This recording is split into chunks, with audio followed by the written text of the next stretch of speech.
We begin the current Daf from Shabbos Daf and Beis. Begin 4 lines down from the top of the Yomid, where we continue the discussion that we started in the previous Daf. We began the 5th parak in Shabbos Parak B'Mem Behema, which talks about the laws of with what an animal could go out into Rosh Hashanah, which relate to the halacha, like Taisa says, Laman Yenuach Shercha B'Chamerecha, that this halacha called Shvisas Behema. That's the theme that we continue, and this Daf specifically as it relates to the malacha of Haitzah. Our share is co-sponsored by Kavzich and Yecheskel, Torah Anytime, Daf Chaim. Appreciate everybody joining us on Zoom. Some of these we're going to speak about today's Daf. We're going to continue from the discussion of the previous Daf, discussing what we said, that Naka Bechatam and Gamal Ba'afser. The camel goes with a halter, and the female the camel requires more of a shmira, that of a nose ring. So we said, what's the halacha if you switch it around? Is that considered masli? As we spoke about what's called netirusi seiros. We're going to continue on that conversation regarding, let's say you do more than what's necessary. Because the halacha is, if something that's normal for the animal, so that's considered a appropriate shmira, and a garment or a takshid, those are all considered things that's allowed to go out with, just like you're allowed to go out with your garments. But if it's unnecessary, it's considered a load, then that's forbidden. The question is if excessive restraint is also considered masli or not. Another halacha we're going to talk about is, in this context of Shvisas Behema, is regarding how is a horse allowed to go out with the collar around its neck. What are the specifics required to say that it's considered a shmirafid and hence permitted to go out with it on Shabbos? This we're going to discuss some laws regarding the halachas of Tumah, which is going to take up the Amud Beis, basically, is the laws of Chatzitza. When one is immersing, there's not allowed to be anything in between the vessel, what you're immersing, and the mikvah waters. Additionally, Kol HaKelim, all vessels, they're yardin leidei tumasan b'machshava, which means to say that it could become susceptible and vulnerable to tumah, even with just a thought to say, I want this to be like this, and that's how I'm going to use it. So then it becomes a kli, and it could be mekabel tumah. Whereas vein oilim tumasan ela b'shina ma'isa.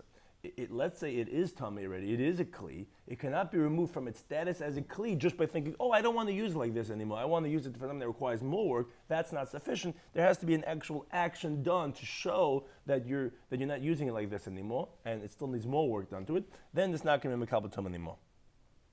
Okay, begin the current daf, Masechtas Shabbos, Beis and Aleph, 4 lines down from the top of the Yomid, where we said the discussion of the previous daf, which was discussing this idea, that we said, in the Mishnah, we said that the afser must be attached in a way that there's no concern that it will fall off, meaning that's what we're coming to discuss now, where we said that these are the requirements of each one of these animals. Now the Gemara discusses a related theme regarding the halter, which is Tanid Be Menashe. In the Brisa Shiva of Menashe, they taught the following halacha regarding regarding a goat. Shechakak law, that one carved out bein karneha, between its horns, as the Girsa of the Rambam is brought on the side, that it's actually big karneha, which would make a little bit more sense, that it was carved out in the horn itself.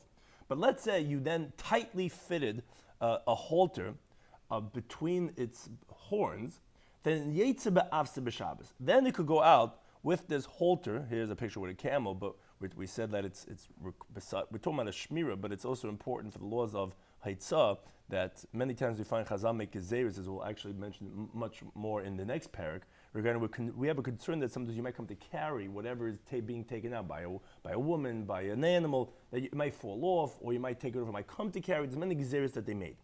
So here we're saying that if you carve it up between the horns, so then it's not going to fall off.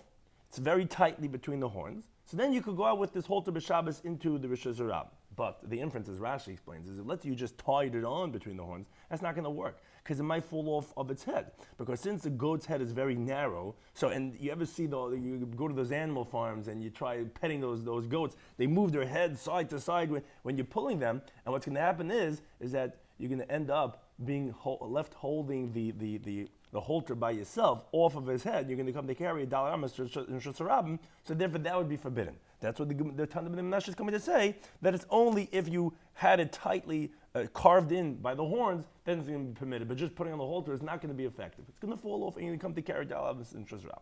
Now, regarding that halacha of a goat, so Boyer of Yosef, they had the following question. So you're right, a regular halter is not going to work, but let's say you tightly knotted the halter between the beard of a goat, like a loop. And you then stuck in the halter into that loop in the beard of the goat. Now, what's the halacha? What's the question? So the Gemara explains, Even the imanatu, since if the goat's going to try pulling away and jumping every which way to get away from the hold of the person with the halter, then koyevla, it's going to be painful, the beard, because a very sensitive part of the goat, because it's going to pull the hair and it's going to be painful.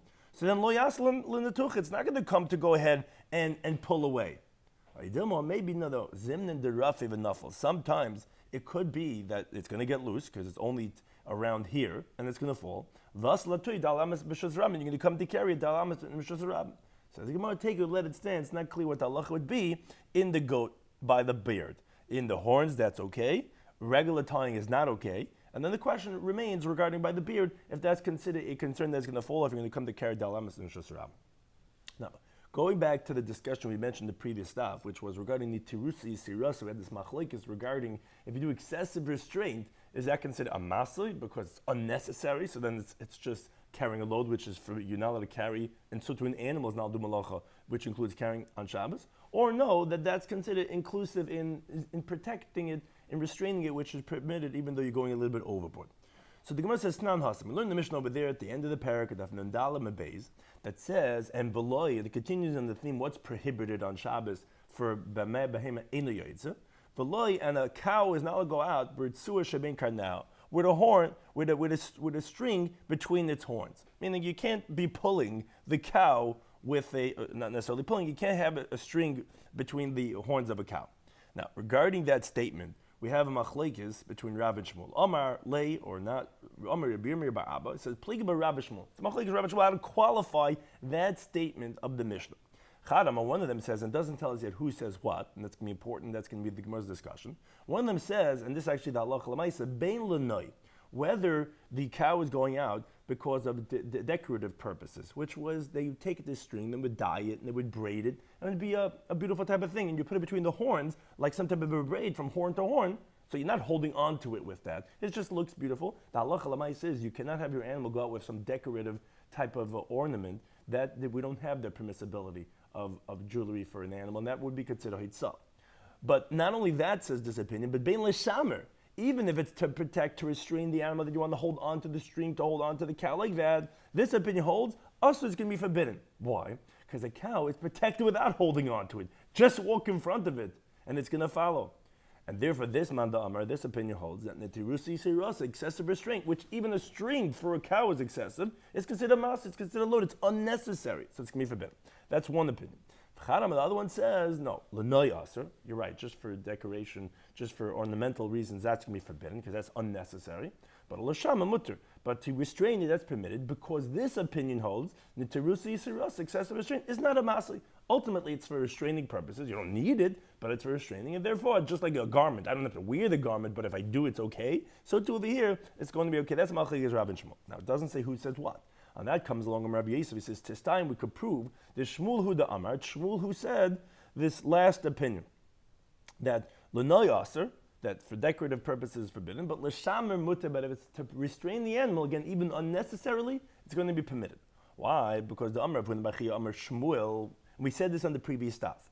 They said over this teaching in the name of Shmuel that he said halacha kichananya. We had this machlokes in the previous stuff, and Hanani's opinion was mentioned. As we said, kitanoi.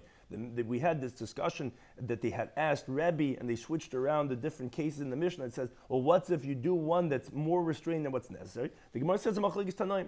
Tanakama says, incha yoytze b'soiger. Hanani says, yoytze b'soiger, as the Gemara ultimately explained that they were disagreeing regarding nitirusi seirasa. And Shmuel is the one who says, halacha kichananya, who says excessive restraint is considered not a masa, is considered permitted. And therefore, he said clearly that Shmuel is the one that holds l'noy aser and l'shama mutter, because he says halacha kichananya. Now, on that, Abai has a question. He says, ad the Rabbah, to the contrary, this time I can prove to you the Shmuel had the Amar, that Shmuel is the one that says the other opinion.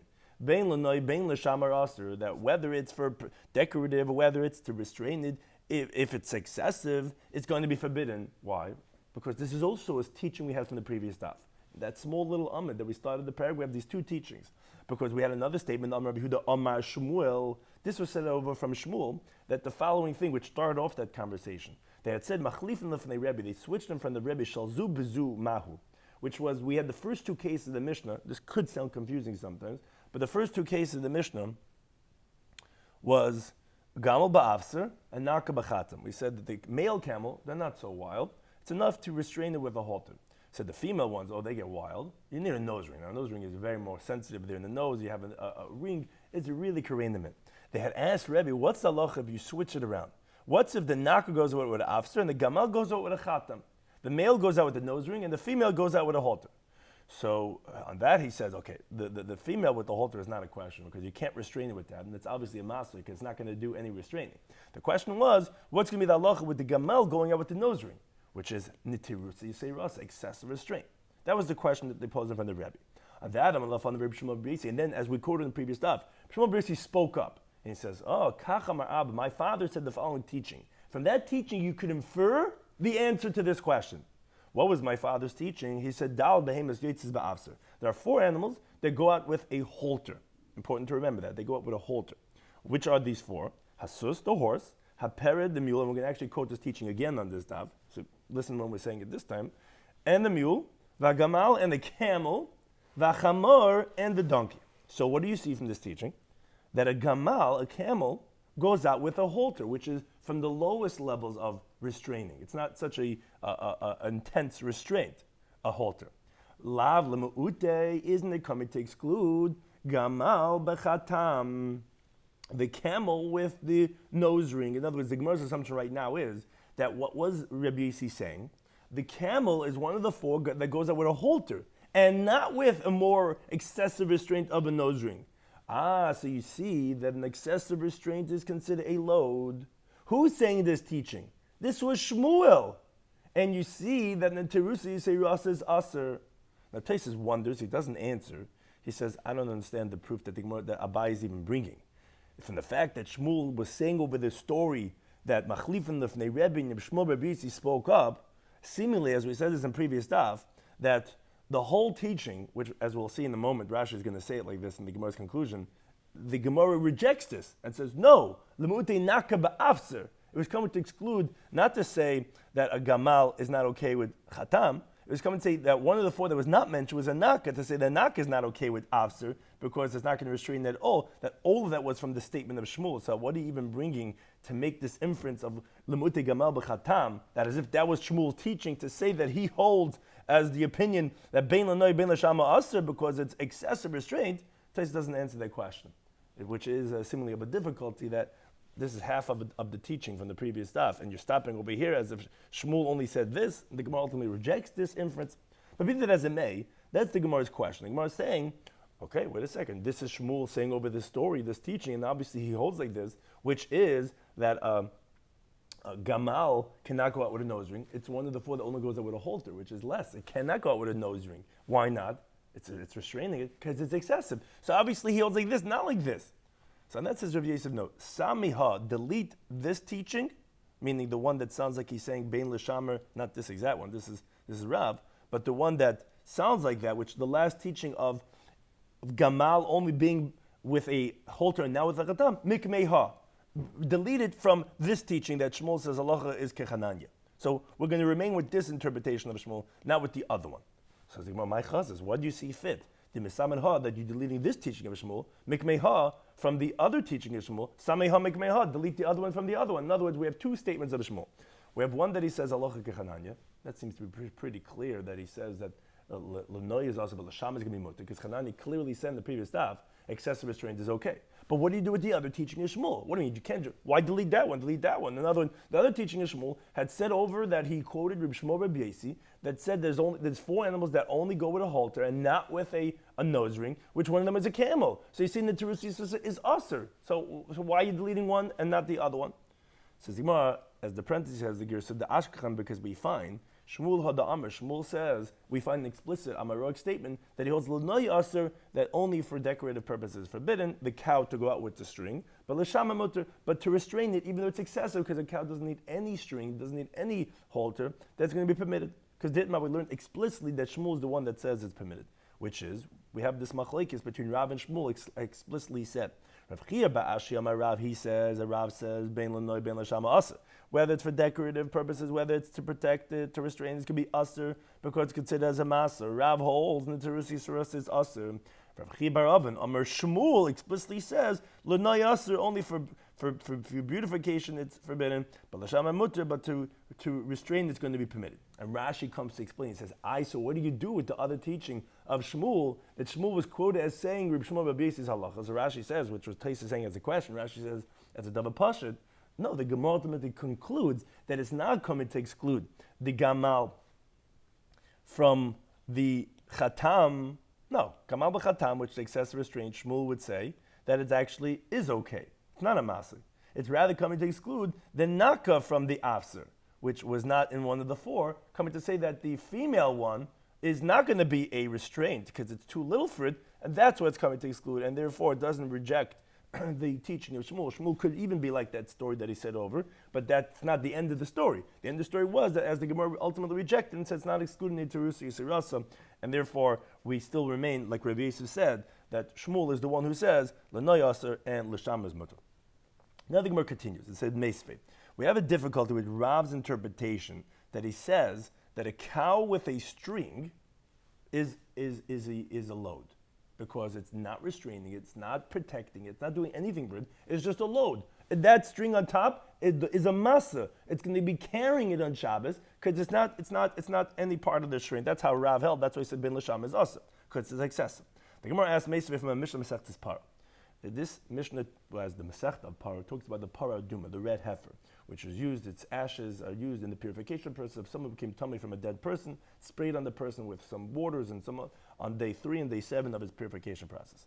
So the Mishnah says over there, Kasher Ba'aleha, if the owner of the Parah Duma, of the red heifer, tied onto it b'maisera with a halter, so the halacha is it's kasher. It's going to be kosher. The animal does not become invalid as a Parah Duma because it was carried with a halter. Now, why would you think it's possible? So you see from the Gemara's question.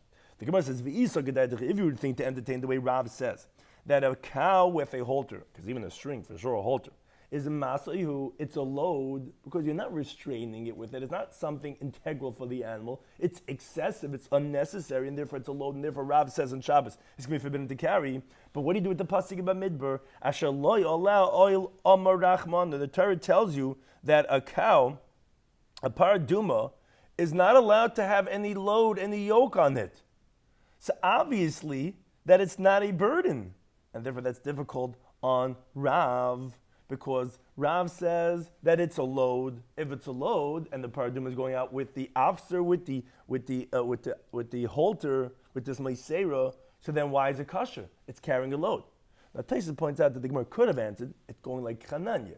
Chananya clearly says, like the way Shmuel rules, that L'noy is only also, but L'sham is mutter. But the Gemara, as the Mefarshim explained, the Rishonim, that they want to say it's like every opinion. And therefore the Gemara is asking the question on Rav, saying, well, according to Rav, it shouldn't be a load. Rav says L'sham is aser because it's excessive, and anything for a cow is excessive, even a string, but then why isn't it going to invalidate the Parah Duma? So the Gemara gives 3 different interpretations that under certain conditions is appropriate to use a strap, like Rashi's wording is, V'lavna terusi sirasahu ela urchahu. Although Rav had said that a string even for a cow is excessive, but there are going to be cases that it is the norm, and therefore it's going to be permitted. Amar Baye, he says, B'melicha mi'ir le'ir. We're not talking about it in general. We're talking about a cow, this Parah Duma, that you're taking from city to city, because you have to take it up to Yerushalayim. Now, in general, a cow, when you're taking it on the road, it turns towards the place where it wants to rest. So you have to hold on to it when you're taking it to another city, and therefore by another city, it's not considered excessive. Rather, that's the norm. You're right, in general, you don't need to protect, restrain a cow. A cow doesn't require much. You just nudge it, whatever. But when you're going on the journey from city to city, then it's going to try pulling to go to the side. Then it's not excessive. That's what the case of the Parah Duma was talking about, that why it's not considered oil if you have an afser, if you have a halter for it. Rav Amai gives a second interpretation. He says, no, Shani Parah, in general, the Parah Duma, the red heifer, is different. The Domel Yukar, Parah Duma is very expensive. It's a Yikar Mitzias. It's not something that's commonly found. And therefore you have to really do excessive restraint on it from the day that it's born, because you want to make sure nothing happens to it. So therefore, by the Parah Duma, it is considered normal. Or Rav Nami gives a third approach. He says, B'meredis. Here we're talking about that it's a rebellious one. This is actually halacha l'maisa, as it comes even for the laws of Shabbos. When you're going with your animal on Shabbos, so are you allowed to go out with a collar? So if it's unnecessary, it's considered a masa. But if it's considered necessary, then yes. So if let's say your animal is a wild one, it's a meredis, So here we're talking about in the context of the paraduma, but it's as the Gemara is comparing the two, that's not considered excessive. If the paraduma is a meredis, it needs a strap to restrain it, that would be considered not as an oil and so to the laws of Shabbos. If your animal is meredis and you're going out for a walk on Shabbos, it would be okay because this animal needs it, and therefore it wouldn't be considered as excessive. So therefore, those are three different approaches to explain why it's not difficult on a Rav, while although generally, yes, strap for a cow would be considered Nitirus Yisrasa and oil, here in these three interpretations, that Mishnah says why it's not considered unnecessary, actually considered necessary. Now getting to the halach of the Mishnah. So we speak about in the Mishnah, what can an animal go out with, what an animal cannot go out with. So our Mishnah described many different types of animals, what are the things that it could go out with. And then the Mishnah said, Hasus b'sher v'chulu. So when we're talking about regarding a horse, we said a horse could go out with a collar, which is like a type of a necklace, and with a ring, and it's pulled by a strap. And all types of animals that go out with the collars, they could go out with a collar and be pulled by a collar on Shabbos in Rosh Hashanah. Now, the wording of the Mishnah was, as our Gemara is going to ask on that, was that it could be all the animals that have a shiur, which is this collar, are yotzin b'sher, they go out with a collar, then nimshachin b'sher, and they get pulled by the collar. So on that the Gemara wonders, says, my yotzin or my nimshachin, what are these two terminologies? It goes out with a collar and it's pulled by a collar. What are these two terminologies coming to tell us? So it's actually machlekes amira. Rav Huna says it's referring to two different things. There's the yotzin part and there's the nimshachin. Yotzin, when it says or it could go out, it means kruchen, where the collar is wrapped around the neck of the animal. Meaning, even though there's nothing to hold on to, the way Rashi explains it, it's not considered a load. Why not? Because as Rav Huna holds, that actually for a horse, a collar is considered the norm, just as a decorative purposes. So although we said, and this actually takes the question on Rashi, although we said that lo noya when agrees is usher, but since it's the norm for this horse to go out like that, a kataba collar, so therefore everyone that says, that's okay, that could be yotzin with the share, it could just go out with that. Now Taisus has a difference of opinion, therefore he runs through the sugi like that. He brings from the Rav Peiris that, no, everyone agrees Lanoi is Isur. Like we said before, Rav and Shmuel both agree that an animal does not have the heter of Lanoi. Rather, the machlekes is, the Rav holds that it's actually considered Nitirusa, even just if it's all wrapped around the neck of the horse, because if the horse wants to run away, you could grab a hold of the collar, and you could grab it like that, and therefore it's not considered a maser. Shmuel holds that no, if it's wrapped around the animal without any string, as we're going to explain this opinion in a second, that's not considered a way of protecting. You're not going to be able to grab on, and therefore it's going to be considered as a maser. But for Rav Huna, he holds that no, even if it's wrapped around the animal's neck, we'll go with the way Rashi says it, is considered lunoi, but that's permitted, because that's the norm for a horse, to go out with a collar. Or if it's pulled, which if you pull it with the string that's attached, like we said, you have the string attached to the ring that's attached to the collar. If it has that, those are two ways it could go out. So it's two different things. The Yetzim B'Sher and the Mshachim B'Sher, one is to go out just with a collar in general, not to be pulled, which is if it's all wrapped around the neck, there's no string coming out. Or no, Nimshachim B'Sher, also it can be pulled by that if let's say it has a string coming out. Now, Shmuel Amar, he says, no, it's one case. He says, Yetzim Nimshachim. It could go out being pulled, because what's normal for it is being protected. But the ein yotzin kruchen, you cannot go out if it's all wrapped around the neck, because he holds it's not normal for the horse to go out with some type of decorative collar, and therefore that would not be permitted. So that's their machlekes. When it says these two terminologies, are they two cases where Rav Huna says it, or is there one case according to Shmuel, and therefore he would hold that no, you cannot go out if it's wrapped around the neck. Now, the Mesnitatan in the Bryce we learned, which the Ritva says that this is going like Shmuel, although as we'll explain in a second, Taisus L'Shitasim learns it differently. But in the Bryce it says, this enigmatic statement, that yotzin kruchen limashich. It could go out with the collar wrapped around its neck to pull it. So what does that mean? Didn't we say kruchen means when it's not pulling it, it's just for decorative purposes? So Rashi explains that what the Bryce is coming to say is if it wrapped around the neck with some ample space, you could fit your hand between the wrapping of the parts of the collar and the neck. So you could get your hand in over there. Or, no, there's a little bit of the rope that's left hanging, where if it wants to run away, even though it was wrapped around, you wrapped around the string, you took the string, everything was wrapped around the neck. What does that mean that kruchen limashich? kruchen means wrapped around. I thought, didn't you say kruchen means wrapped around? That's not limashich? So it says, no, either Rav says, yes, it's all wrapped around, but there's a little space that you can stick your hand in. It's not so tightly, because if it's very tight around the neck, it's not, how are you going to hold on to the horse that way? So one is you can get your hand in between the neck and the rope, because there's some space was left, or some of the rope was left hanging, where it's coming to run away, you could grab a hold of it, even though it's all wrapped around, there's still a little bit that you could grab, and therefore that sounds like shmul, where it has to be an element of limashech, to be able to pull it with it, that's considered nitirusa, to protect it. But Tais L'Shitas holds that no one said L'noi was mutter. He says Rav Huna explains the brisa like his opinion. What does kruchem limashech means to say? That there's some space between the halter and the neck, where it's easy to pull it when you want to. And Shmuel holds that no, kruchem limashech means to say only specifically if there's some rope hanging from the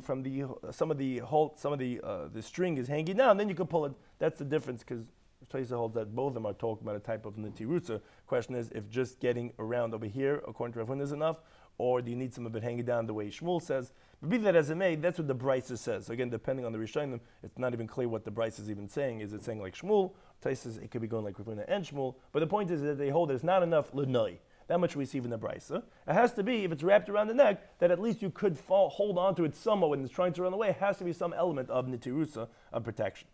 Now, regarding this halacha, the Gemara brings the Rav Yosef. It says, Chazinu igli debei Rav Huna. He says, I saw the calves, which is the case we were discussing before regarding the paraduma. Said regarding the calves of the household of Rav Huna, according to his opinion, which we just quoted machlekes Rav Huna and Shmuel. We said that could an animal go out with it wrapped around totally, which again according to Rashi that's only l'nai, and with Shmuel who says no, it could only go out with it if it's limashich. So I said I saw the calves of the household of Rav Huna that Yitzin Bavsarein, they went out with their halters keruchen b'Shabbos, wrapped around their necks on Shabbos, which means to say there was no way to hold on to the halter because all that string of the halter was wrapped around, so you can't really get your hand in over there. If you have this string hanging, 7 degrees, that's okay. But it was wrapped around the string, and therefore you can't get your hand in. And by Rav Huna's house, he said, I saw it kruchen. So that just says the Gemara, a story to illustrate that he did like his opinion, which was that he held that it's permitted to go out, as we said, kruchen, not only nimshachen, therefore that's what they did with the calves of the household of Rav Huna. Now, related to what we brought up, the brisa, as we mentioned from the previous stuff, I mentioned it here too, the Gemara says the following teaching. He says, mulais, the mules, shall base Rebbe, of the household of Rebbe, yotzis ba'afsarein b'Shabbos, they went out with their halters on Shabbos to Rosh Hashanah. Okay, now we don't know yet, he boiled the following question. Did they go at kruchen, with it wrapped around the whole string that there was nothing to hold on to, which was like Rav Huna, let's say, that it's lanai, that it was even for decorative purposes? Or no, was there a string hanging down that you could pull the halter with? That was the question that was posed. What did they do in the house of the Rebbe? So let's bring a raya explicitly. Because Kiyasar Rav Shmuel by Yehuda Reb Chanina says, Moloi shall base Rebbe, the mules of the household of Rebbe. Yitzis b'Absarein, they went out with their halters, keruchim b'Shabbos, wrapped around. So there wasn't even any string hanging down, and still you see that was permitted to be done because Rebbe obviously held, the way we quoted before from Rav Huna, that it's okay if it's wrapped around. It does, like Taisa says, either that's considered nitirusa, or like the way Rashi says, that's lanai, but lanai is the norm for the animals to go out, these mules to go out with their halters, and therefore that's permitted to be done on Shabbos. Now, Amru Rabban Kamed Ravasi, the rabbi said in front of Ravasi, it says, Hadar Rav Shmuel by Yehuda. This that you wanted to bring a riot to me from this last teaching of Rav Shmuel by Yehuda, that you see that Rebbe explicitly was quoted as saying that even if the kruches are going to be permitted to be done, meaning that he said over that by the house of the Rebbe explicitly that they went out with it wrapped around. Actually, late stricha, we don't need that statement. We didn't need him to tell us that the altars were wrapped around and that there wasn't any string to pull by. Why? Because Mid Rav Dimi, from the teaching of Rav Dimi, which we recently brought, that said that they went out with halters, from that itself, Nafka could already learn out that how did they go out with the halters? That they went out with the kruches. Why? Didn't we have a question? We didn't know. When they went out with the halters, was it wrapped or was it limashik? Says the Gemara, no. This is what the rabbis were saying to Ravasi. He says, because the Isaac, if you would think to say, the Rav Dimi, that his statement that Rebbe's mules went out with their halter were nimshachim, or only when they had some of the string hanging that you could pull them by, and that's what he was saying. But if it was totally wrapped around, then not. And if he's only coming to tell us, then what was the chiddush in saying that the mules went out with the halter? That mules are considered restraint with a halter, and that it's not considered a massive for that a load. And that would be the permissibility of saying that they could be pulled with their halter. But on that, says the students, what do we know that from a different teaching? We wouldn't need Rav Dimi for that. Well, what's this other teaching? Rabbi Yehuda Mishmuel, which we also quoted before, that was quoted in when we were trying to figure out what does Shmuel hold regarding the Terusi Seirasa. But in that teaching, there was the following statement, which was also from the previous daf. They switched in front of Rebbe, Shalzu Bezu Mahu. They switched around the case of the Mishnah when they spoke about Gamal Be'afser and Naka Be'chatam. The male camel goes out with the halter, and the female one goes out with the nose ring. They said, what's if it's the opposite? What's if the female is with the halter and the male is with the nose ring? Oh, so then Rebbe said, so forget it. Don't ask me regarding the female, because obviously it's a masik, it's not going to restrain it, so it's not doing anything, so it's a load. Question was, what's going to be regarding the male one with the nose ring, which is excessive restraint? On that, I'm going to find Rabbi Shloimy Schwartzberg. Then Rabbi Shloimy Schwartzberg spoke up in front of Rebbe, and he says, I want you to know, this is what my father said. My father said, 4 animals go out with a halter. What are the 4 animals? Hasus, a horse, va'per, a mule, va'gamal, and a camel, va'chamor, and a donkey. Now, what do you see from here? One of the cases, and this is different, with some of these Gemaras you have to help couple a little bit. It's not the same point that the Gemara wanted to bring originally. One of the 4 cases we had been discussing, when we always brought up this brisa regarding the camel part. Here we're talking about regarding the mule. One of the 4 that it says that it goes out with a halter is the mule. So the assumption right now of the Gemara is that, Rebbe accepted this teaching of Rabbi Shloimy Schwartzberg from his father Rabbi Yasi, and that one of the 4 is a mule. So I don't need no statement to tell me Rav Dimi that the mules of Rebbe went out with a halter, because that we know that he holds that a mule could go out with a halter from Rabbi Shloimy Schwartzberg, who testified in front of Rabbi Yasi that one of the 4 that goes out with a halter, after, is a mule. So then obviously when Rav Dimi was coming along and saying he went with an after, he was saying an added chiddush. Which, how did they go with the after? Even though it's kruches, said we don't even need the statement of Rav Shmuel by Yehuda. On that says, Amal Rav Asi says no.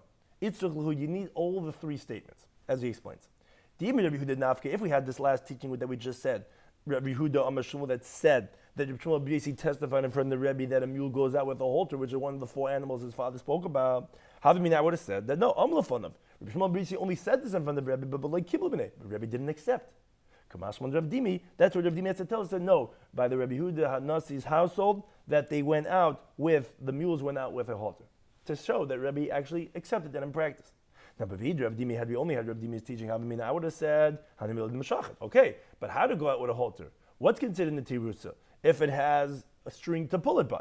But if it was wrapped around totally, the whole rope is wrapped around the animal's neck, that would be forbidden. That comes to say that no, even if it's wrapped around the neck, like the way Rav Huna said it, that it's either like Lanoi or like Taisa says, that's still considered you could protect it, you could grab a hold of the collar, that even that would be okay. That's why you need all 3 of those statements.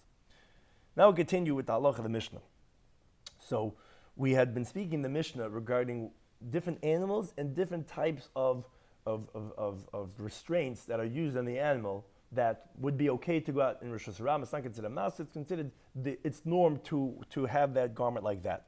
So as Tais explains that since the Mishnah was speaking about different vessels and differentiating and saying which animal is allowed to go out with which one, so what's called agavuche, secondary, the parenthetical, the Mishnah then discusses, yes, regarding these vessels like the share, like the collars, which is being discussed regarding the animals going on Shabbos, so it discusses regarding the laws of purification of them, of spraying on them, the paraduma waters and immersing them, because like Taisa says, although sometimes we don't do that, but if it's very much related, if it's the same topic, then the norm of the Tana is to then parenthetical discuss related things. Now, so what are they? So the Mishnah said that regarding these collars that are on the animals, umazna lein, so you could spray the paraduma waters on them, and b'tayvlin you could immerse them b'mukayman in their place. Sometimes you have to purify by immersing the mikvah, which is like tama from a sheretz, which is just tama until the evening. Sometimes you have to pray the purification waters of the paraduma ashes for 7 days of purification. That's what became tama, like from a dead person, from a biyah tama. Now, our Gemara is only going to discuss the immersing of it. What's this chiddush of that you could spray it when it's on its place? Why not? So Tais actually explains the chiddush of b'mkaiman is that we're not concerned that the paraduma ashes water might fall on the animal. And actually, as the Mishnah Masechet Parah explains, that would actually invalidate it. So, but that's the chiddush to say no, that we leave the collar on. If it became tummy, we could spray it as it is over there. Fine. But the next halacha that the Mishnah says that you could. So what do? You take the animal, you dip it into the mikveh, and that way you'll be toiveling, you'll be immersing the collar that became tummy on the animal itself. You don't have to take it off. And that says the Gemara, remember, is that to say, the b'nei kibuli tumaninu? What do you mean? What are you even talking about?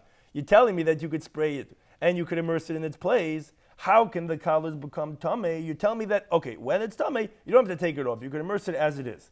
But Tanan, we learned in the Mishnah Masechtas Kiyam that says, tabas adam, the ring of a person, which you put on the finger, which is for ornamental purposes.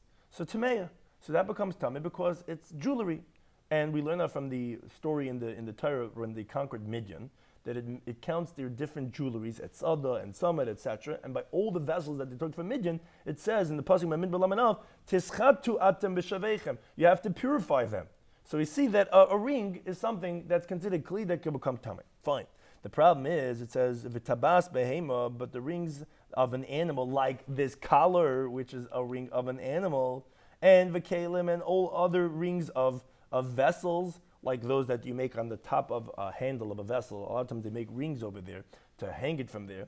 B'shar kol tabas, and all other rings, for example, that which is made for a door, you get tin tamid beis. The halacha says the Mishnah is tahayrais, that they are tahar, they're not makabel tumah. Why? Because the whole halacha of tachshid, of bin makabel tumah, was not said regarding a kli or an animal. The Torah only says regarding human jewelry, but it doesn't say a ring regarding an animal or a vessel. And additionally, this ring is not a vessel itself. It's only a tachshid. It's only an ornament for a vessel.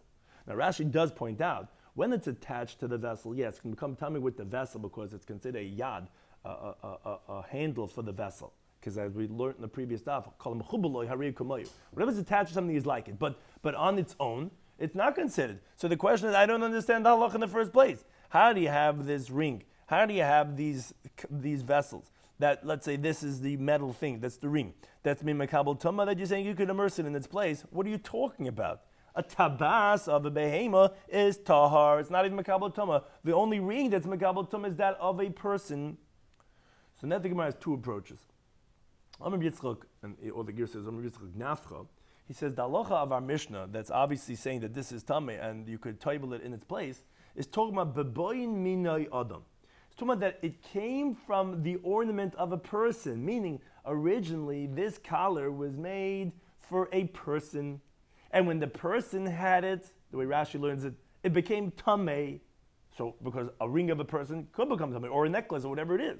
After it became tamei, then they used it for lenoi behema. They then transferred it to an animal. It was an old one. They didn't need to use it anymore. They loved this animal. They gave the ring of the person, the necklace, to the animal. Oh, now you have to immerse it from its original tumah that it had when it was by the person. And a tummy thing, we don't want it to touch taris. That's what we're saying. Now that it's on the animal's neck, you don't have to remove it. You can immerse it in its place. That is what we're coming to say. You're right. It cannot, as a ring of an animal, it cannot become tummy. But it was a ring of a person that was then transferred to an animal. That's what we're saying. That's one approach. Rabbi Yisrael gives the second approach. He says, no, it was on the animal all the time. But since this is how a person pulls an animal, so it's considered a accessory vessel of a person, not of an animal. Even though the animal wears it, but the person uses it, it's considered a kli in the context of a person. Because as he proves his point, he says, Milei Tanya, didn't we learn the brisa? Makol shebehema, a stick of an animal, meaning that's used to prod the camel or the female camel, or let's say like they do to lead the beer.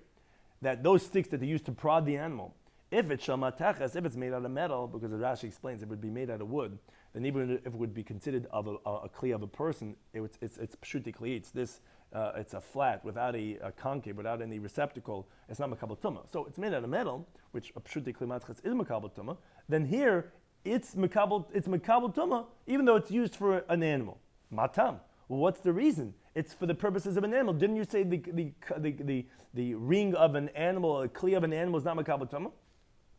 But since a person uses it to hit and to afflict the animal, to prod it with the stick, so therefore it's considered a tashmish of a kli of an adam, so it's makabel tumah.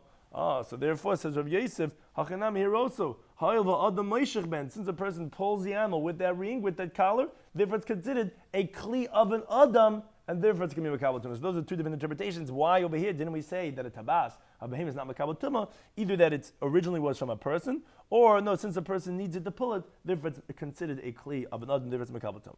Says Gemara, fine. So you explained to me how it's makabel tumah in the first place. But then the halacha that the Mishnah, as we're quoting again, says v'tovel b'mekayman, that you could immerse it so it became tamei. We understand. We just explained, and we said that the chiddush was that you could tovel it in this place. You don't have to take off the collar, dip the animal in, and you'll tovel it that way. Says but the ikar chatzitza, you have an interposition.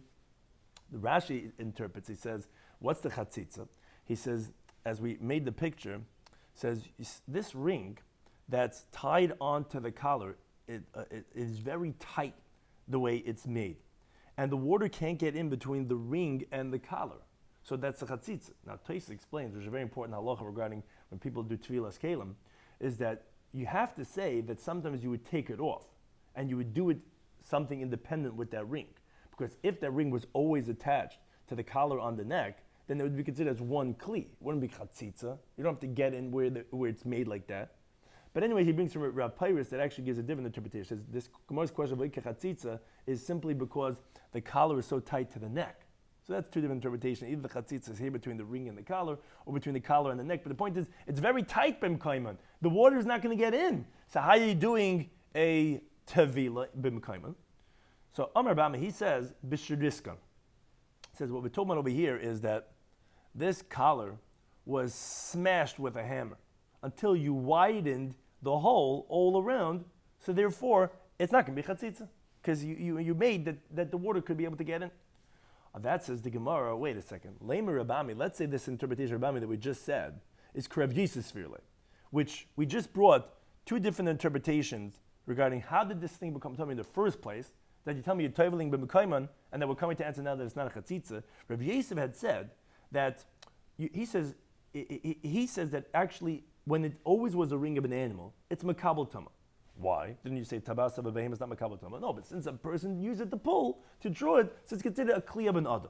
Oh, so therefore, when you hammer away this ring of the collar, after it became tummy, that's okay. It's still going to remain tummy.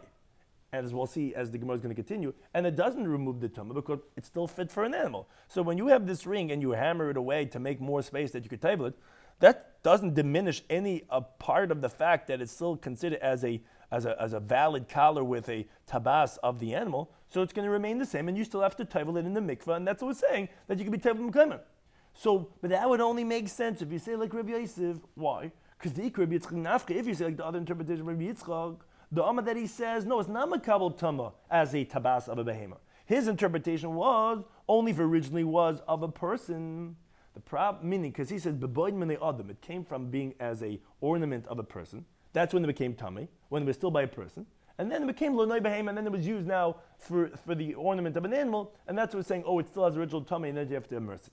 And that the problem is, but Skiv the risk on, if you tell me that what you did was you hammered away at the ring to make it bigger, that the hole is bigger, now it wouldn't be used anymore as jewelry for a person because you just smashed it. No person is wearing such a ring. So avad b'umai, so what you just did was you did an action. You nullified it from being used as jewelry. Uparchala minayu. When you smashed with a hammer, you actually purified it. So you cannot say that's the halacha of toivlim b'mekayman when you hammered it away, because if you hammered it away, you made the hole bigger. Actually, that purifies it. If you hold like Rabbi Yitzchak, so don't tell me now that you hammered away. Oh, now the hole's big enough, now you can immerse it. There's no immersing. You purified it. It's no more considered jewelry of a person.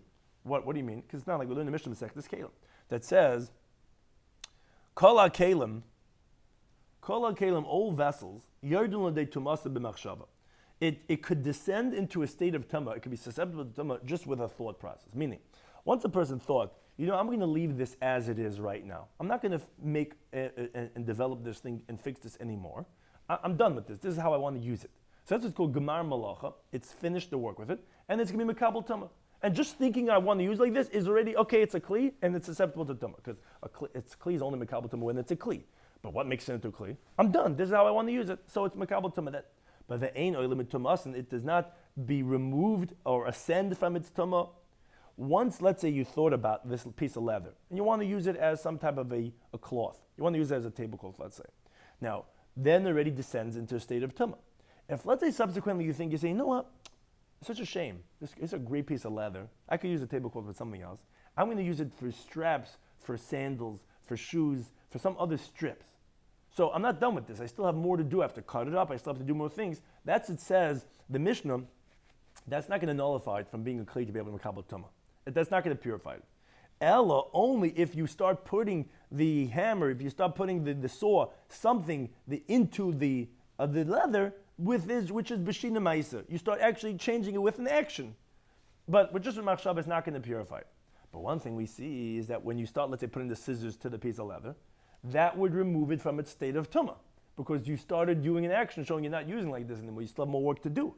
So obviously, the disinterpretation of Rabbi Ami is not like Rabbi Yitzchak, because according to Rabbi Yitzchak, by smashing it with a hammer, which the only way you're telling me that it could not be a chatzitza, sheriskan, but the problem is once you do an action and you start hammering away on this, it already says it's not valid anymore as noy adam. The only reason why it's Mekabel Tumah as noy adam because a person could wear this ring.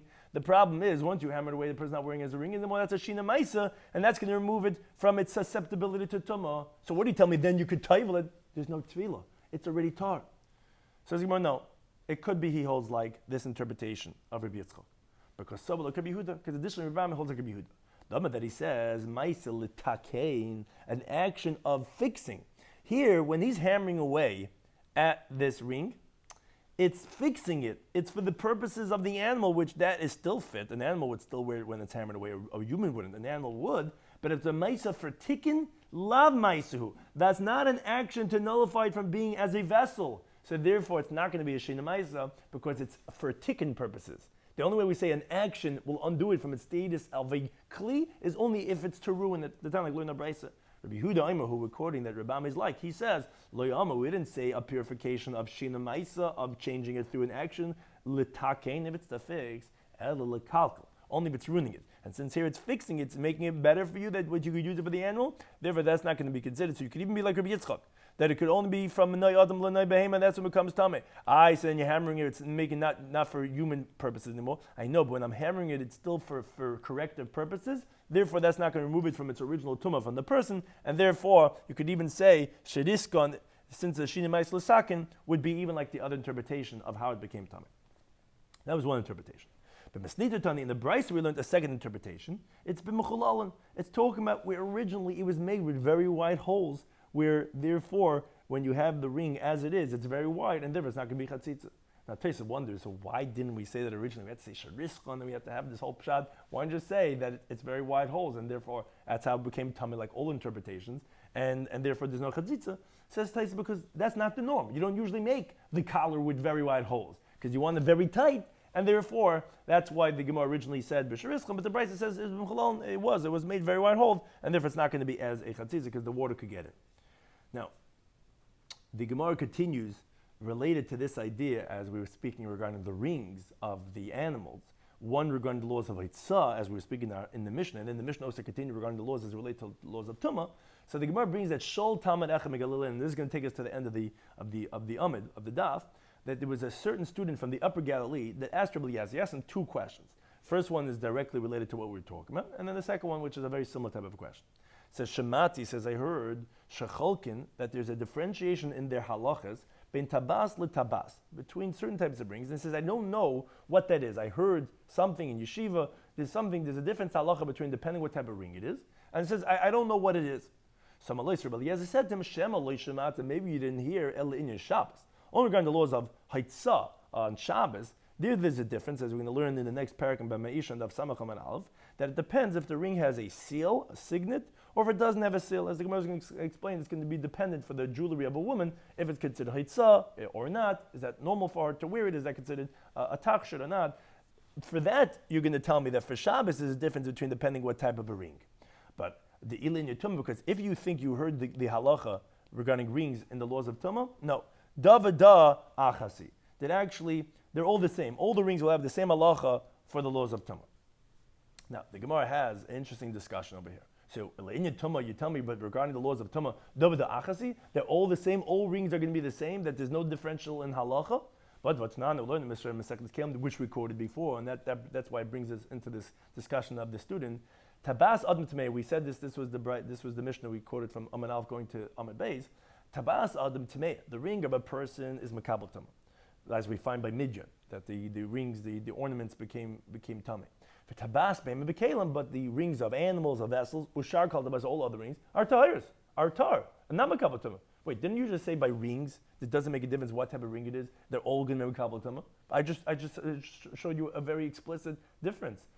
Only human rings, but animal rings are not makabel tumah. So you see in rings that there is a difference regarding not just Shabbos, but also regarding the laws of taras. Says the Gemara, no, when did Rabbi Eliezer tell him? He was saying the adam kamalei. It's only if it's used by people. He wasn't talking about animal rings. He said regarding rings of people, that there's no difference. So the Gemara continues asking, the adam david achasi. You tell me by human rings there's no difference?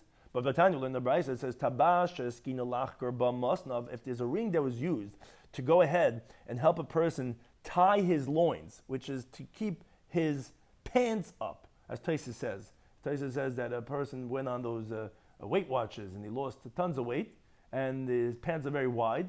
He's got to keep it up with some type of a belt. So, as Rashi explains, what's a ring doing over here by a person's waist is if he ties by the end of a belt, he says like a type of a buckle that you have to make if you take and you use the ring as a buckle. Or let's say, or let's say you use the ring to tie up your sleeves between your shoulders. So then tahira, that ring is going to be tar. Why? Because it's a tabas kalim. It's a ring of a vessel, which is the belt, which is the shirt. And Rashi's Bavdi says, what I mean, but didn't we say that if a person is using it, like we say, if the person is pulling the animal with the strap, then it's considered tabas of Adam? Says Rashi, no, here it's different because here the human is not using that ring, it's just staying there on the belt, it's just staying there on the shirt. It's not like he's pulling it, it's not like he's using it. So therefore it's going to be considered tabas kalim, it's not going to be kabel tumah. But Rashi does point out, if it's with the strap, it's makabel tumah. But if let's say you take it and put it back, it's not makabel tumah on its own right. A tabas kalim is not makabel tumah on its own. If it's going to be tar. They didn't say it's going to be tameh by a person, only puts it on his finger. So you see, wait a second, even a tabas adam, when a person uses it, not of an animal, whatever, see, it does make a difference. If he's using it on his finger, then it's makabel tumah. If he's using it on his shirt or his belt, on his belt, that's not makabel tumah. So how can you tell me every type of that a human person makabel tumah? So they go, no, ki kamale iunami. When did Rabbi Eliezer say David achasi that it's no difference? Is the espo kamale. He was talking about regarding on their fingers. That's what he was saying. At first, it's that it's used by people, and it's on their fingers. But in regards to Shabbos, that's what he said, that there's going to be a difference, as we'll learn in the next parak. Even if it's a ring used by people on their fingers, in regards to Shabbos, there'll still be a difference regarding if there's a signet, is there a seal or not. But the Gemara continues asking, you tell me that it's on its fingers, every ring is the same for the laws of Tumah? But Ratnan learned in Mishnah Masechtas came that says, Tabasha matachas, if you have a ring made out of metal, so the ring is metal. And the seal on the top is what's from Atzi al-Moigim, a certain type of an expensive type of a wood, possibly like a coral, which is very beautiful. So then, Tameya, the ring is going to be Makabel Tameh. Why? Because, as we'll learn over there, what is the primary element of a ring? What defines it? So this Tana holds that it's the ring part that's the primary. And since the ring itself, not the seal on the top, is pshute klimatris, although it has no concave, no receptacle, but a metal thing, even if it has no receptacle, it's flat, is Makabel Tumah. So since the ring part is metal, so it's Makabel Tumah. But let's say the opposite. Let's say Hishal Almag. Let's say the ring itself, which goes around the finger, that's from this Almag wood. And the seal is made out of metal. So then Tahira, actually the ring is going to be tar because now the ring itself is made out of this Almag wood, which wood, pshutikli aids, are not Makabel Tumah because it's compared to in the pasuk of sak. A sackcloth has to be something that has a receptacle. That's what a sack is. And therefore, wood also has to have a receptacle. Now, Teres Bavli says, wait a second, a ring? How can you tell me it's Peshuti Kliates? Isn't the receptacle for put in the seal on the top? So it has to have a base kibble to put in the ring. And you give the ring to your wife. It has to have the prongs. It has to have a base kibble. So that's just Teres. No, that's not considered a base kibble because, as the Gemara elsewhere explains, that if it's meant to be filled up, it's not considered a receptacle because it's filled up, so it's not considered like a base kibble. So there it's pshutikli, and there it's going to be tar. But one thing is, you see, even used by people, even on their fingers, that there is a difference depending what type of ring it is, if it's makabel tumah or not. So I can tell you they're all the same. Says Imano, when did he say, Rabbi Eliezer, there's no difference with laws of tumah? He was saying it was all entirely of metal. So when he was saying for Shabbos, which yes, in this case, by Shabbos, will have a difference, But by Tumah, he's saying it's no difference. But what's the case? It's not as expansive as we thought it is. It's a very limited halacha. When we're saying by rings, there's no difference. If it's used by people, it's on their fingers, and the tile of metal, by rings is not going to be any, by Tumah is not going to be any difference. But Shabbos, there will be a difference. Shabbos, as we said, will depend if there's a chaysim or not. That was case number one. Case number two, that is also a similar type of a thing. Another question this student has was, Shemati, I heard, says I heard that there's a difference between what type of needle it is, what the halacha is, but I don't know what the halacha was. So again, Rabbi Eliezer said to him, Shemalei Shemata, maybe you only heard El Inyad Shabbos. Only regarding the laws of Shabbos, meaning regarding Hitzah, carrying out on Shabbos, there's a difference if there is an eye in the needle. The eye of the needle is the top part where there's a hole that you put the thread through it, or if there's no eye, there's no hole in the needle. Because when there's a hole in the needle, then we learn that you're going to be chayav achatas. When there's no eye in the needle, then it's actually as an ornament. If there's an eye, that means it's used for threading. It's used for sewing. But if there's no eye, then it's an ornamental type of a needle, which many people have in their lapel or whatever. They have this needle. Then actually we learn the next parak in Daf Nun Zayin Mebez and parak Ma'isha that you're actually not going to be chayav achatas. So you're right. There is a halachic difference regarding a needle of Eitzah on Shabbos. So maybe you only heard this regarding Shabbos. Because the Ilin Tumah, if you heard something regarding the laws of Tumah, no, every needle is going to be the same regarding the laws of Tumah. Says the Gemara, the same line of questioning.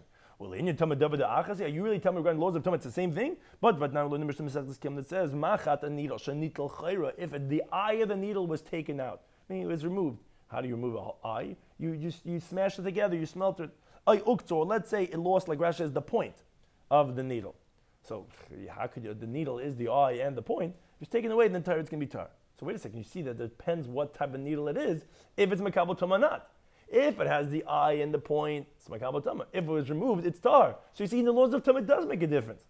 Says the Gemara, Kikamalei. When did he say it was bishleima? When did he say all the needles are the same? That it's complete needles. You're right. He wasn't talking about if it's missing. Then it would be different. So my complete needles is no different.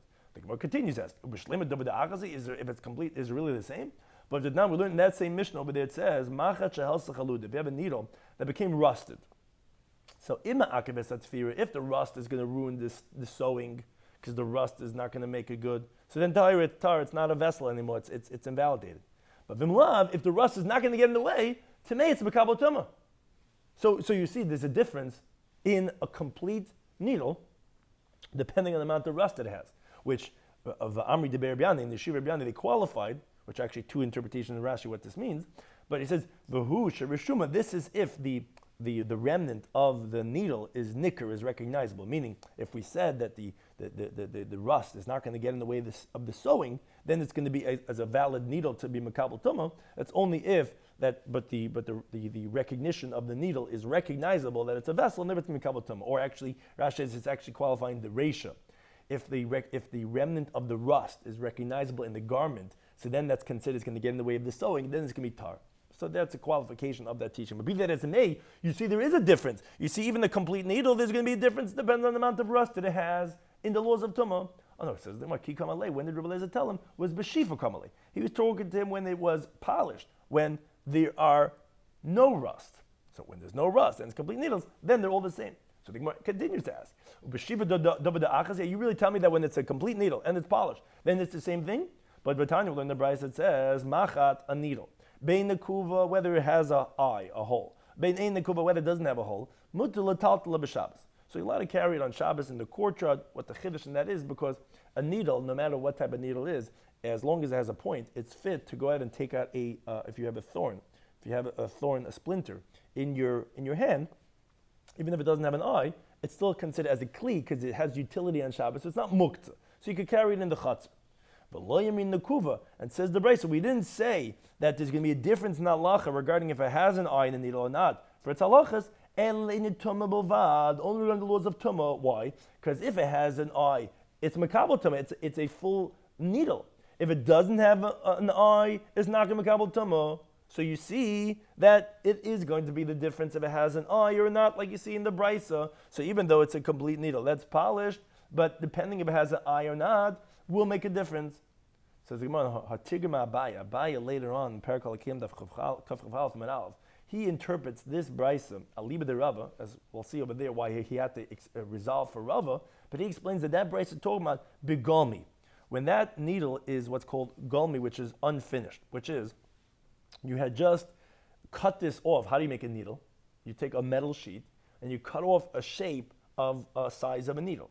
Now, you're not finished with this. It's called gome. It's unfinished vessel. You are going to ultimately make a hole in the top of that metal stick to make an eye in that needle. Over there, as long as you did not make the hole, then you're right. The Bryce is saying it's not going to be Makabel Tumah because it's not a finished vessel. In regards to the laws of Tumah, the Pasuk in Midbar Lamed Aleph, which we said when it talks about the Tumas of Kalim, it's called a Kli Maisa, which is that if all the actions done with that thing are finished, then it's considered a bona fide Kli, then it's Makabel Tumah. So therefore you're right. Then if it doesn't have an eye, it's going to make it different than the laws of Tumah Tahara, which is in the contrast, as that Bryce was saying, but regarding the laws of Shabbos, even though you didn't finish it yet and make an eye in the needle, it's going to be permitted, it's not going to be muktzah, because sometimes you'll change your mind and you'll leave it like that without making the eye, and therefore it's considered a vessel, and you could use it to take out a thorn or a type of splinter, and therefore it's not going to be muktzah. But if a needle was finished in its production, which is what Rabbi Eliezer is talking about, where you're not going to ultimately making any holes in it because you finished with it already, then yes, that's what Rabbi Eliezer said, Dava da'achas hi l'tumah, because since it's already finished, meaning if you finished already in your production of the needle, then there's no difference if there's an eye or not. And that's what we're saying, it's all halachically going to be the same. Yes, even as long as it's a complete needle that are polished, it doesn't make a difference if there's an eye or not, because once you finished, then you finished already. That Bryce that was differentiating between if it has an eye in the needle or not, was talking about if you didn't finish it yet. So it's not Kli Maisi yet. That's where we're going to say for Shabbos it's going to be considered Kli, but for Tumah it's going to depend if it has an eye or not. But regarding Rabbi Eliezer case, that is not going to be any difference, and therefore that's what he said that regarding the laws of Tumah, which again was a more limited statement than we thought of the needles, is not going to be any difference regarding the laws of Tumah. So as we spoke about today's daf in Shabbos Daf Nun Beis, we continued the theme of the previous daf, which opened up this fifth parak of B'mem Behema Yetza, with what can an animal go out. So we started off the daf with a goat. Let's get something more definitive than yellow. Maybe purple. We said that a goat could go out if you carved out by its horns. Now, why do we say that specifically? Because then there's no concern that it's going to fall and you're going to come to carry Dal Amasar, because if you just tied it around, the goat is it shakes around, the very narrow head is going to get out and you can be carrying that whole to Dal Amasar. But if it's in the horns, it's very tight. Now, the Gemara had a question regarding if you stuck it into the beard, because on the one hand, it's going to hurt it, maybe it's not going to tug out, or it might fall out because around here is not so tight, and that loop might fall out. You might come to carry down Mr. Sham. The Gemara does not answer that. Then the Gemara goes back to the discussion in the previous stuff regarding the Terusi Seirasa, regarding excessive restraint. We have a Mishnah later on that says, and neither could a cow go out with a string between its horns. So we had a machlekes Rabbi Shmuel, this that it's aser, what is that talking about? Is that whether it's for decorative purposes, which everyone seems to hold that that's aser, or even to restrain it. Why? Because that's excessive restraint.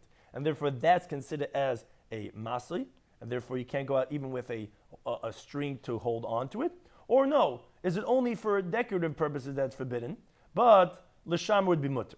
So that's a Rabbi Yosef. It didn't say who said what of Rav and Shmuel. So he says, this teaching of that only l'noy is aser, but l'shamer is mutter, that is going like Shmuel, because we quote him on the previous daf that he said Allah is like Chananya, who, as we explained in the previous daf, holds l'shamer is mutter, because he holds in the Terusi Seirasa is not considered maslik.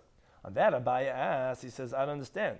Shmuel said another statement, which was from Shmuel Rabbi Yossi, from the Rebbe, that the Rabbi Yossi had said that one of the four animals is a gamal. Be afser, a camel could go out only with a halter, which the inference is, and not with a chatam with a nose ring, because that's Yisir Rasa, and therefore we see that he holds that even lishamer is aser, because it's excessive for the cow to go out even with a string between the horns.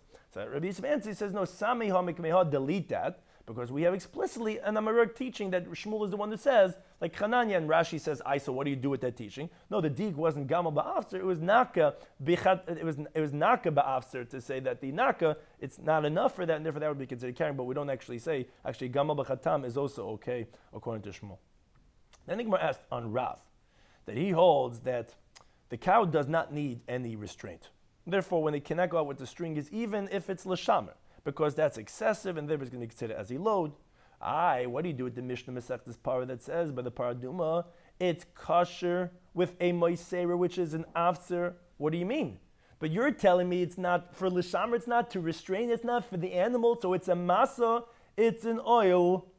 So therefore, the pasuk says asher lo yola oil, that should invalidate it. So we had three different approaches. Why, yes, although generally, like Rav said, that even just a string by the cow is excessive, and therefore it's going to be a yoke, a load. But in that Mishnah Masechtas Para, it's not. Well, either because you're going intercity travel, which then you have to have some type of a halter to stop it from where it's trying to rest, or a paraduma is in general different because it's very expensive, and therefore it's very normal to be a little excessive because of the paraduma, or it's some rebellious one, and for a rebellious one, it's considered normal to go ahead and have a halter for it. Then we went back to the halacha of the Mishnah that said that all animals that use collars, on Shabbos it could go out with a collar and it could be pulled with a collar. So what's these two wordings, Yotzim and Meshachan? So it's a machlekes amiram. Said that either it means either one, either could go out, what does it mean go out? Wrapped, even though that's just for beauty because you can't really hold on to it like that when the string is wrapped around the neck, there's nothing to hold on to. Still, that's considered normal for the animal that has a collar to go out, and therefore that's not considered Yitzah. Or to pull it. Either one is okay. The other interpretation says that no. Shmuel says it could only go out nimshachin. It says Yitzin and nimshachin are actually one halacha. Not like Rav Huna from the previous interpretation. Shmuel says it's one halacha, but it cannot go out wrapped, because only for protection is normal, but for lanoi is considered forbidden. Then we said regarding the mules of the household of Rebbe, we needed three different teachings to tell us what did the household of Rebbe do. Because if you would have the original teaching of Rabbi Yehuda, who had quoted Rabbi Shmuel Biesi, meaning he had quoted that he said in front of Rebbe, and this is the important thing because we would think, oh, Rebbe holds like that a mule is one of the four that goes out with a halter. No, I would have thought to say that he said in front of Rebbe, but he did not accept it. So I wouldn't know that Rebbe would hold that the mules could go out with a halter. Kamash Malan, Dravdimi. That he says, okay, at least he said these words that a mule is permitted to go out with a halter. But then I would have thought to say, oh, only if it's nimshach and it can be pulled with that. But kruchin, if it's going with a halter that's wrapped, that would be forbidden because that's lunoi, the way Rashi at least translates it. So Kamash Malan, so we needed the third teaching of Rabbi Shmuel Yehuda that even if it goes out wrapped, the mules are permitted to go out like that, as we see the house of the Rebbe did that. Then we continue with the halacha of the Mishnah. We said once we were talking about the way Tais says regarding these collars, regarding these vessels, so we continued discussing related halachas to them. We said that you could spray on them and we could immerse them bim kaima. Now the first question the Gemara addresses is, wait a second, this is a ring of an animal. The ring of an animal we learned in the Mishnah says it's not even makabel tumah. What do you mean we could immerse it? It's not makabel tumah. So the Gemara has two approaches. Either that you're right, it was originally used as jewelry for a person, and then it was transferred to an animal, therefore that's how it was makabel tumah. Now that it's on the animal, you have to immerse it, you can immerse it in its place. Or, no, it was always for an animal, but since a person uses it to pull the animal, but it's a person, so therefore it's considered like the other case of a stick that it uses to prod, that is also considered as makabel tumah because it's used by a person. Now, that's question number one. Question number two is, wait a second, how could you be toivelit bim kaima like the Mishnah says, there's a chatzitza? What does that mean? It gets in the way of the water. Either like the way Rashi says, or Taisa says, but it's not getting in between the ring or by the animal. So interpretation number one is we're talking about bishariska, where we hammered away at it, so now it's a little bit loose. So the Gemara says, and he doesn't have to be only like the second interpretation, that it was always used for an animal, which, okay, so it's still usable for an animal, so therefore by hammering it didn't remove it through a shina ma'aser from what it always was. It could even be like the first approach, which was used for jewelry of a person. How could that be? With the second, the problem is, the second you go out and you hammer it, no person, no upstanding human being is going to wear that ring as jewelry anymore because you hammered it away. So therefore, that's a shina ma'aser that should remove it from the state of tumah as it is, so you don't need a tefillah anymore. It's already tarred that way. Says the Gemara, no, it could even be like that approach because he holds like Rabbi Yehuda. Rabbi Yehuda holds that if it's a ma'aser l'sakin, that's not quote a ma'aser, a shina ma'aser, to be mavatal from the tumah. It still remains with the tumah because it's here for a tikkun for the animal to be able to table it that way. Therefore, that's not going to do it from the tumah. It could even be like that interpretation. But that was one interpretation how it's not a chatzitza, either that you hammered it, or no, like the price says very simply, it came very loose. Originally, it had large holes. Taisa says, why didn't he say like that? Because that's not the common way, but that's what the Brayta says, it had loose, and therefore it's not a chatzitza. Then we ended off the daf with Shol Tamad Echad, two questions. One is he says, Shamati shacholkim min tabas letabas. Says, I heard that there's a difference in halacha depending what type of ring it is. So Rabbi Eliezer said to him, no. You only heard regarding the laws of Shabbos. And that's what we see in the next parak. It depends if there's a seal or not. That's regarding the haitzah, if it's considered biblical or rabbinic. But regarding the laws of Tumah, no, David Da'achs, it's all the same. So the Gemara ultimately qualified it because there are differences even regarding the laws of Tumah of rings. But when he was saying there's no difference, which on Shabbos there will be, was if it's the ring of a person, because we said behema and kelim and namakabel Tumah. We said it's also used on the finger because we said that if it's on his garment, like a belt buckle, whatever, it's not makabel Tumah. And also he said it's all of metal because actually if it's of atzei al-moigim, it's actually not makabel Tumah. So those three criterion, there's no difference in Tumah. But even those three criterion in Shabbos, there would be a difference if there's a chaysim or not. That's what he says. You only heard regarding Shabbos, not regarding that of Tumah. Another question he says, Shemati, I heard, there's a difference halacha depending what type of a needle. So now he says, maybe you only heard regarding the laws of Shabbos, because on Shabbos, it makes a difference if there's an eye in the needle, or if there's not. That's where there's a difference in laws of Shabbos. Regarding the laws of Tumah, it's all the same. Now, the Gemara says, when all the same? Yes, the pen is three criteria. One is if it's intact, because we said if it's not intact, then it's not makabel Tumah. If the point broke or the eye broke, it's not makabel Tumah. It's intact. Additionally, we're talking about that it's beshiv, it's polished, not rusty, because if it's rusty, even if it's intact, it's not going to be makabel Tumah. And the third one is that it's nigma malachta, because like we said, the last part of the Gemara, because then even if it doesn't have an eye in the needle, if you finished already, it's makabel Tumah, because we said regarding, let's say, a goylem, then there would be a difference if there's an eye or not. But that's only if it's unfinished. We're talking about that it's finished. So therefore, that's why it's going to be, if it's finished, then even if there's no eye, it's going to be makabel Tumah, because that's how you're using it. It's already considered kli ma'aser. But regarding Shabbos, it would be a difference if it has an eye in the needle or not. And therefore, that's what he said to him when he says there's no difference. Was again, if it's intact and it's polished, there's not rust, and it's already finished, you're not doing anything more with it, then there's no difference regarding the laws of Tumah. But regarding the laws of Shabbos, there would be a difference. Thank you to anytime for hosting us.